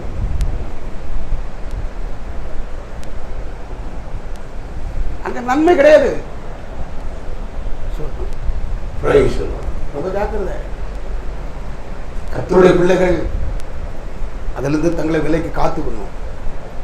உலகம் பொல்லாங்கனுக்குள்ள கிடக்குது, அதன் மேல வெற்றி பெறணும். பொல்லாங்கனை ஜெயித்ததுனால் வாலிபரே, நீங்கள் பொல்லாங்கனை ஜெயித்ததுனால் உங்களுக்கு என்ன செய்கிறேன், நீங்கள் எழுதியிருக்கிறேன். என்ன எழுதியிருக்கிறான்னா அதுக்கு கீழே வசனத்தை படிச்சு பாருங்க. சோதரம் பிரைஸ் ஹல்லேலூயா. 2வது அதிகாரம் 15, 16, 17. உலகத்தில் உள்ளவைகளிலும் நீங்கள் அன்பு கூறாதிருங்கள். ஒருவர் உலகத்தில் அன்பு கூறுவனாக இருந்தால் அவரிடத்தில் பிதாவின் அன்பு இல்லை. ஒருவன் உலகத்தில் அன்பு கூறுகிறவனாக இருந்தால், காரணம் உலகம் முழுவதும் யாருக்குள்ள கிடக்குது, பொல்லாங்கனுக்குள் கிடக்குது. அந்த பொல்லாங்கனுக்குள் கிடக்கிற உலகத்தில் ஒரு மனுஷன் அன்பு கூறுகிறவனாக இருந்தால் அவரிடத்தில் பிதாவின் அன்பு இல்லை. ஏனெனில் மாமிசத்தின் இச்சையும் கண்களின் இச்சையும் ஜீவனத்தின் பெருமையுமாகிய உலகத்தில் உள்ளது என்னதான்? இந்த மூன்றையும் தான் உலகம் கொடுக்குது. இந்த மூன்றையும் கொடுக்குது. மாமிசத்தின் இச்சை, கண்களின் இச்சை, ஜீவனத்தின் பெருமை. இந்த மூன்றையும் எது கொடுக்குது? இந்த உலகம் கொடுக்குது. இந்த உலகத்தை ஜெயிக்க வேண்டும். வாலிபரே, நீங்கள் பொல்லாங்கனை ஜெயித்ததனால் நான் உங்களுக்கு என்ன செய்கிறேன், எழுதுகிறேன்.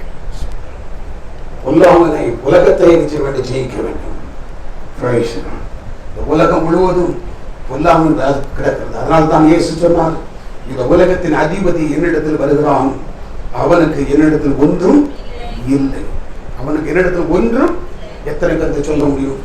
பிசாசானன் என்னிடத்தில் வருகிறான், அவனுக்கு என்னிடத்தில் ஒன்றும் இல்லை. பிசாசாவின் இடத்துல வரவே மாட்டான்னு சொல்லி யாராவது சொல்றீங்களா? இயேசு கிறிஸ்துவை சொன்னார் என்னிடத்தில் வருகிறான்னு தான் சொன்னார். இன்னைக்கு சிலவங்க சொல்றோம், பிசாசு என்ன தொடவே மாட்டான். எப்படி? பிசாசு இடத்துல வரவே மாட்டான். நீ அவனுக்குள்ளதான் இருக்கா, அதான்.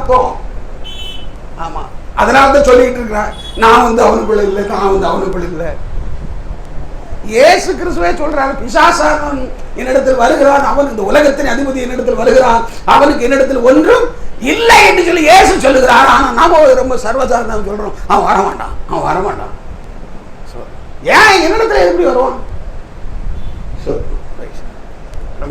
கர்த்தருடைய பிள்ளைகளை பிசாசின் மேல் வெற்றிக்கிறோம். இது எல்லாவற்றையும் பேசுறதுக்கு நமக்கு நேரம் இல்லை.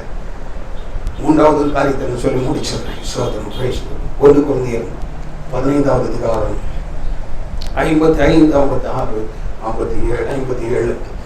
இந்த உலகத்தில் பாவத்தின் மேல் வெற்றி பெறுகிறவர்களுக்கு 3வது வெற்றி நிச்சயம். அந்த வெற்றியை பற்றி தான் என்ன சொல்லுகிறார். இந்த வெற்றி உலகத்தின் முடிவில் நடக்கக்கூடிய வெற்றி. நம்முடைய மரணம் அப்படி இல்லாவிட்டால் கர்த்தருடைய வருகை, அப்பொழுது நடக்கக்கூடிய ஒரு வெற்றி. சோதரம் படிங்க. மரணமே உன் கூர் எங்கே, பாதாளமே உன் ஜெயம் எங்கே? மரணத்தின் கூர் பாவம், பாவத்தின் பலன் நியாயப்பிரமாணம்.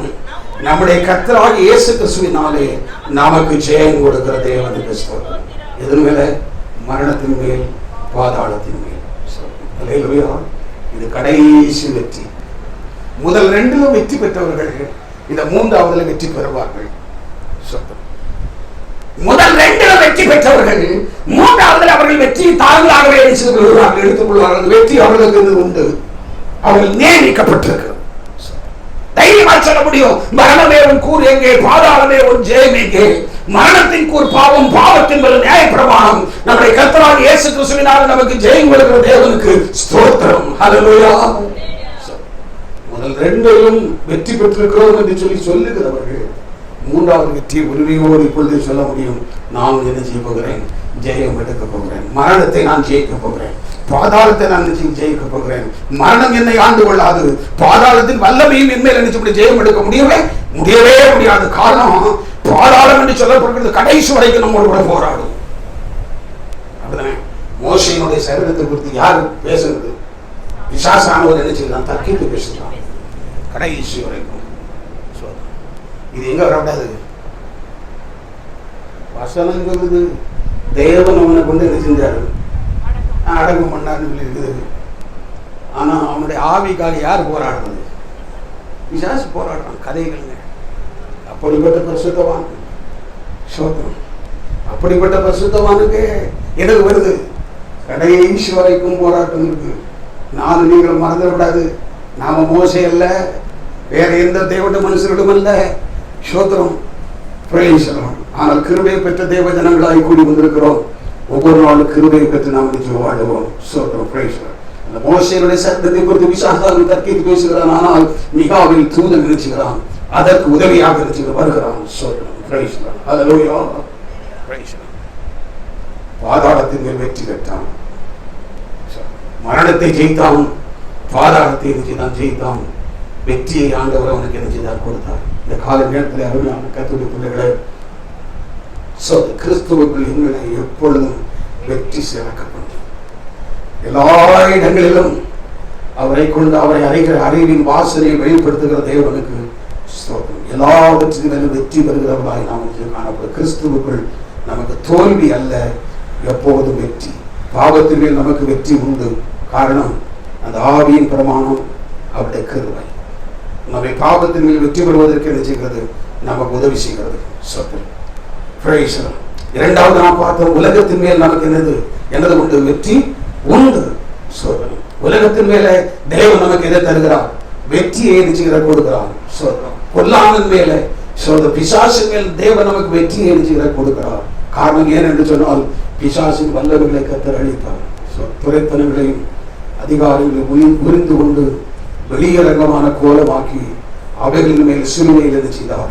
வெற்றி சிறந்தார் என்று சொன்ன தேவன், அந்த சிலுவையில வெற்றி எடுத்த தேவன், அந்த வெற்றி யாருடைய வெற்றி என்று சொன்னால், உங்களுடைய வெற்றி, என்னுடைய வெற்றி. அதை சார்ந்து நாம் ஜீவிப்போம். இந்த ரெண்டிலும் வெற்றி பெறுகிறவர்கள் தைரியமாய் சொல்ல முடியும், மரணத்தின் மேல் நான் வெற்றி பெறுவேன், பாதாளத்தின் மேல் வெற்றி பெறுவேன், எப்போதும் எனக்கு வெற்றி நிச்சயம் என்று சொல்லப்படுகிற நம்பிக்கையோடு இந்த உலகத்தில் நாம் என்ன செய்து கொண்டிருக்கலாம். இந்த உலக ஓட்டத்தை நாம் என்ன செய்யலாம்? முடிக்கலாம். அந்த பாதையிலே கர்த்தர் நம்ம என்ன செய்ய நடத்தட்டும். கிறிஸ்து நிமித்தம் நமக்கு உண்டாயிருக்கிற தயவு, பரலோகத்தில் உள்ள உன்னதத்தில் உள்ள ஆசீர்வாதங்கள், கிறிஸ்துவின் மூலம் உண்டாகிறது நமக்கு பாதுகாப்பு, கிறிஸ்துவின் மூலம் உண்டாகிறது சோதனம், உயிர்த்தெழுதல். அவர் உயிர்த்தெழுந்தது போல நாம் உயிர்த்தெழுவோம். கிறிஸ்துவின் மூலம் உண்டானது நமக்கு வெற்றி. எல்லா நேரத்திலும் எப்பொழுதும் நமக்கு ஒரு வெற்றியை கொடுக்கிறார்.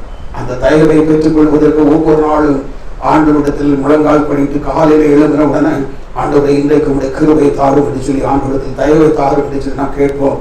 அவர் தயவை தந்து நம்மை ஒவ்வொரு நாளும் முன் செல்ல வைப்பார். வெற்றியை நமக்கு உரிமையாக அவர் நிச்சயமாக கொடுப்பார். எல்லாருக்கும் கூடி சொல்லிப்போம். ஸ்தோத்திரம், ஹல்லேலூயா, பிரைஸ் தி லார்ட், ஹல்லேலூயா. ஸ்தோத்திரம் ஆண்டவரே, நாங்கள் துதிக்கிறோம், நன்றி செலுத்துகிறோம் ஆண்டவரே. எல்லாரும் கர்த்தர் நோக்கி நாம் ஜெபிப்போம். ஸ்தோத்திரம். ஒரு வெற்றியுள்ள வாழ்க்கை வாழ்வதற்கு கர்த்தர் நமக்கு உதவி செய்ய முடியாது. தேவன் நோக்கி நாம் ஜெபிப்போம். பாவத்திலிருந்து ஸ்தோத்திரம் நாம் வெற்றி பெற வேண்டும். ஹல்லேலூயா, பிரைஸ் தி லார்ட். பிசாசின் பொல்லாங்கின் மேல் நமக்கு ஜெயம் எடுக்க வேண்டும். இந்த ரெண்டிலும் நாம் வெற்றி பெறும் பொழுது மூன்றாவது வெற்றி நமக்கு நிச்சயம். மரணத்தின் மேலே பாதாளத்தின் மேலே நமக்கு வெற்றி நிச்சயம். ஒருவேளை நம்முடைய மரணம் அப்படி இல்லாத கிறிஸ்துவோடைய வாழ்க்கை எது முந்தி கொண்டாலும் இந்த வெற்றி பெற்ற கூட்டம் தைரியமாய் கடைசி வெற்றியை குறித்து மேன்மை பாராட்டி கொண்டு போக முடியும். மரணமே உன் கூர் எங்கே? பாதாளமே உன் ஜெயம் எங்கே? மரணத்தின் கூர் பாவம், பாவத்தின் பலன் நியாய பிரமாணம். நம்முடைய கர்த்தராகிய இயேசு கிறிஸ்துவினால நமக்கு ஜெயம் கொடுக்கிற தேவனுடைய ஸ்தோத்திரம். எத்தனை பேர் அதை இப்பொழுது சொல்ல முடியும்? யாரால் சொல்ல முடியும் என்று சொன்னால், பாவத்தின் மேல் வெற்றி பெற்றவர்கள், பொல்லாங்கனின் மேல், பொல்லாங்கமாகி பிசாசின் மேல் வெற்றி பெற்றவர்கள். அவர்கள் நாம் தைரியமாய் சொல்ல முடியும், வேற யாராலும் அல்ல. அருமையான சகோதரனே, சகோதரியே, இன்னும் பாவத்திலிருந்து விடுதலை இல்லை என்று சொன்னால், பிசாசின் வல்லமையின் மேல நீங்கள் இன்னும் வெற்றி பெறவில்லை என்று சொன்னால், இந்த கால நேரத்தில் ஆண்டவரிடத்தில் ஸ்தோத்திரம், தேவ வல்லமையை பெற்றுக் கொள்ளுங்கள், கிருபையை பெற்றுக் கொள்ளுங்கள். ஸ்தோத்திரம். பிசாசானுடைய தந்திரங்களை மேற்கொள்வதற்கு சர்வாயுத வர்க்கங்களை நீங்கள் தரித்துக் கொள்ளுங்கள். அப்பொழுது பிசாசின் மேல் உங்களுக்கு வெற்றி உண்டு. ஸ்தோத்திரம். அப்பொழுது நிச்சயத்தோடு உலகத்தை நீங்கள் வாழலாம். நிச்சயத்தோடு கிறிஸ்தவ வாழ்க்கையில் நீங்கள் ஒவ்வொரு நாளும் முன் செல்லலாம். கடைசி வெற்றி எனக்கு உண்டு என்று சொல்லப்படும் நம்பிக்கை. ஹல்லேலூயா, ஹல்லேலூயா, ஹல்லேலூயா. ஸ்தோத்திரம் ஆண்டவரே, துதிக்கிறோம். ஹல்லேலூயா, ஓ ஹல்லேலூயா, ஹல்லேலூயா. ஸ்தோத்திரம், ஸ்தோத்திரம், ஸ்தோத்திரம். எல்லாரும் கர்த்தருடைய கரங்களில் நம்ம ஒப்பு கொடுத்து ஜெபிப்போம். தேவனுடைய வார்த்தைக்கு நம்மை அர்ப்பணித்து நாம் ஜெபிப்போம். ஹல்லேலூயா, ஹல்லேலூயா. சோதரம் சோதரம் சோதரம் சோதரம் சோதரம் சோதரம். பரிசுத்தம் மேல் பரிசுத்தம் பங்கமில்லாமல் பேட்டிட, பரிசுத்தம் மேல் பரிசுத்தம் பங்கமில்லாமல் பேட்டிட, நீதியின் சூரியன் இயேசுவுடனே நீதி அணிந்து என்றும் வாழ்வோம். நீதியின் சூரியன் இயேசுவுடனே நீதி அணிந்து என்றும் வாழ்வோம். நன்மைகள் தந்திட இயேசு வாக்களித்தாரே, மாறி மேல் மாறி மலையே உன்னதத்திலே வந்திறங்குதே, மாறி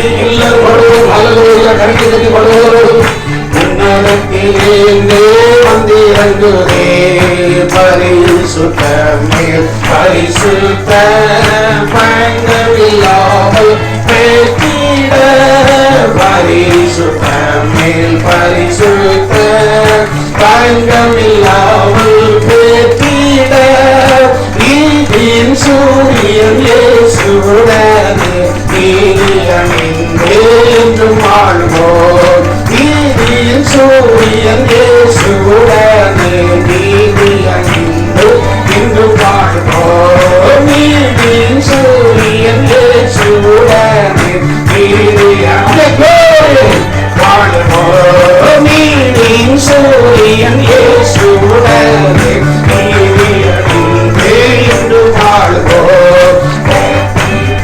நன்மைகள் தந்திட இயேசு வாக்களித்தாரே, மாறி மாறி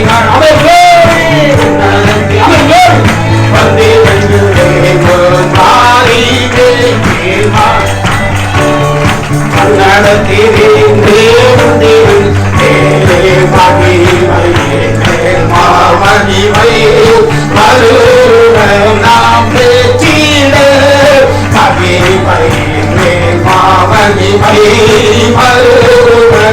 பேச்சிட,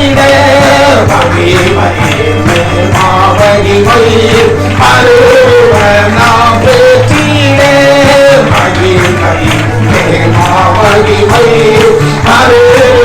நாம் பேச்சிட, கண்ணிமை நேரத்திலே பறந்தே கர்த்தருடன் நாம் என்று வாழ்வோம். பறந்தே கர்த்தருடன் நாம் என்று வாழ்வோம். கண்ணிமை நேரத்திலே பறந்தே கர்த்தருடன் நாம் என்று வாழ்வோம். நன்மைகள் தந்திட இயேசு வாக்களித்தாரே, மாறி உன்னதத்திலே வந்திருந்தே, மாறி மாறி மழையே வந்திருந்தே, மாறி மாறி மழையே உன்னதத்திலே வந்திருந்தே, மாறி மாறி மழையே உன்னதத்திலே வந்திருந்தே, மாறி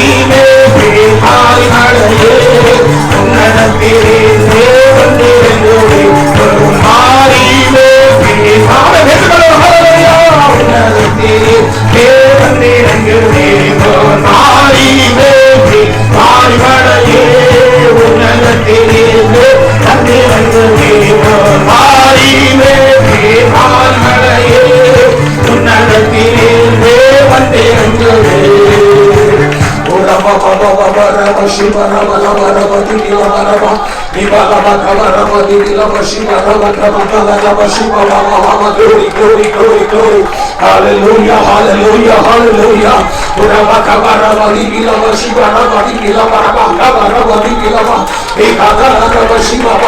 Glory, glory, glory.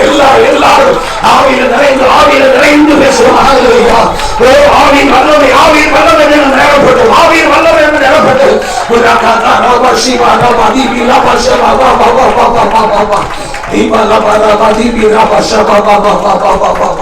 நன்றி ஆண்டவரே, ஒரு சொல்லுகிறவா. Hallelujah.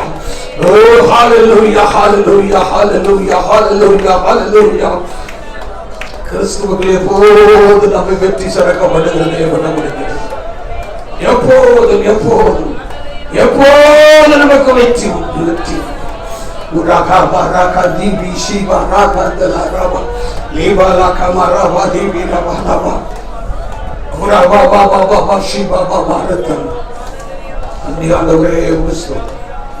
இன்னும் வீடுகளில் போய் இந்த வசனத்தை தியானிப்போம். ஆவியினால் நிரப்பப்படும், ஆவியினால் நிறைந்து, ஆவியினால் நிறைந்து வெற்றியுள்ள வாழ்க்கை வாழ்வோம். பாவத்தின் மேல் வெற்றி பெறுவோம், பிசாசின் மேல் வெற்றி பெறுவோம். அந்த கடைசி வெற்றியை விசுவாசத்தை நம்பி விசுவாசத்தோடு உலகத்தில் நாம் வாழ்வோம். அருமையான பிதாவே, இந்த நல்ல ஆசீர்வாதமான இந்த காலை ஆராதனை நேரத்திற்காக மனடியோடு நாங்கள் துதிக்கிறோம், ஸ்தோத்திரிக்கிறோம். ஆண்டவர் கிருபையாய் கிருபையாய் எங்களை உங்களுடைய சன்னிதானத்தில் கூட்டி சேர்த்து உங்களுடைய வேத வார்த்தையை எங்களுக்கு தந்த தயவுக்காய் ஸ்தோத்திரம் ஸ்தோத்திரம் ஸ்தோத்திரம். நாங்கள் கேட்ட வசனத்தை விட்டு விடாமல் இன்னும் அதை ஆழமாய் தியானித்து நீர் எங்களுக்கு போதிக்கிற பாதைகளை ஆண்டவரே அதை கை கொண்டு நடக்க கர்த்தர் இந்த கிருபை தரும்படி நாங்கள் ஜெபிக்கிறோம். அந்த வசனத்தை கேட்ட பிள்ளைகள் ஒருவராகியும் இந்த வசனத்தை விட்டுவிட வேண்டாம். ஆண்டவரே, பாவத்தின் மேல் வெற்றி பெற வேண்டும், பொல்லாங்க நாடி பிசாசின் மேல் வெற்றி பெற வேண்டும். அந்த ஒரு சிந்தை உங்களுடைய பிள்ளைகளுக்கு இப்பொழுதே ஆண்டவரை நீ தருவதற்காக நன்றியோடு நாங்கள் ஸ்தோத்திரம். ஆண்டவரை ஸ்தோத்திரம். பாவத்தின் அடிமைத்தனத்திலே பிசாசின் அடிமைத்தனத்தில் நாங்கள் வாழ்ந்தது போதும். இன்றைக்கு அவர் எங்களுக்கு ஒரு பூர்ணமான விடுதலை இருக்கார்கள். அவருடைய பரிபூரணத்தினாலே மகிமையின் மேல் மகிமை அடைந்தோம் என்று சொல்லப்பட்டிருக்கிறது. உங்களுடைய பரிபூரணத்தின் மூலமாய் எங்களுக்கு ஒரு வெற்றியுள்ள வாழ்க்கையை தாரும். உங்களுடைய பிள்ளைகள் ஒவ்வொருவருடைய பாதத்தில் ஒப்பு கொடுத்து சொல்லுங்கள். ஆண்டவரே, ஸ்தோத்திரம் ஸ்தோத்திரம் ஸ்தோத்திரம். ஆண்டவரே, இந்த உலகத்தில் நாங்கள் ஒரு நம்பிக்கையோடு வாழ வேண்டும். நம்பிக்கையோடு வாழ்ந்து எங்களுடைய ஓட்டத்தை நாங்கள் முடிக்க வேண்டும். அதற்கு தேவரின் எங்களுக்கு அனுக்கிரகம் பண்ணுகிறாக, கிருபை தருகிறாக. உங்களுடைய பிள்ளைகளை நீர் அமிதமாக ஆசீர்வதித்தருடைய ஊழியக்காரனாகி நான் உங்களுடைய பிள்ளைகளை இந்த ஆசீர்வாதத்தை பெற்றுக்கொள்ளும்படிக்கு அவரை ஆசீர்வதிக்கிறேன். கர்த்தருடைய ஆசீர்வாதம் அவர் மேல் இருப்பதாக, அவருடைய குடும்பத்தின் மேல் இருப்பதாக, குடும்பத்தில் உள்ள ஒவ்வொரு மேலும் இருப்பதாக. ஸ்தோத்திரம் ஆண்டவரே, ஆசீர்வாதத்தோடு இந்த இடத்திலிருந்து அனுப்புவோம். ஆண்டவரே, ஸ்தோத்திரம் ஸ்தோத்திரம் ஸ்தோத்திரம். ஜெபத்தை கர்த்தர் கேட்டதுக்காக ஸ்தோத்திரம். ஆண்டவரே, நீர் பெருக வேண்டும், நாங்கள் சிறக வேண்டும். நாம் துதி மகிமை எல்லாவற்றையும் எடுத்துக்கொள்ளும் இயேசுவின் நாமத்தில் பிதாவே, ஆமென். என் ஆத்துமாவே கர்த்தரை ஸ்தோத்திரி, என் முழுவதுமே பரிசுத்த நாமத்தை ஸ்தோத்திரி. என் ஆத்துமாவே கர்த்தரை ஸ்தோத்திரி, அவர் செய்த சகல உபகாரங்களும் மறவாதே. ஆமென். நம்முடைய கர்த்தராகிய இயேசு கிறிஸ்துவின் கிருபையும் பிதாவாகிய தேவனுடைய அன்பும் பரிசுத்த ஆவியானவருடைய அந்யோன்ய ஐக்கியம் நம் அனைவரோடு கூட இன்றும் என்றுமுள்ள சதா காலங்களில் இருப்பதாக. ஆமென் ஆமென். ஹல்லேலூயா ஹல்லேலூயா ஹல்லேலூயா. ஸ்தோத்திரம். Price the Lord. அவருக்கு கர்த்தர் நாமத்தில் வாழ்த்துக்கள். கர்த்தர் உங்களை ஆசீர்வதிப்பாராக. ஆமென்.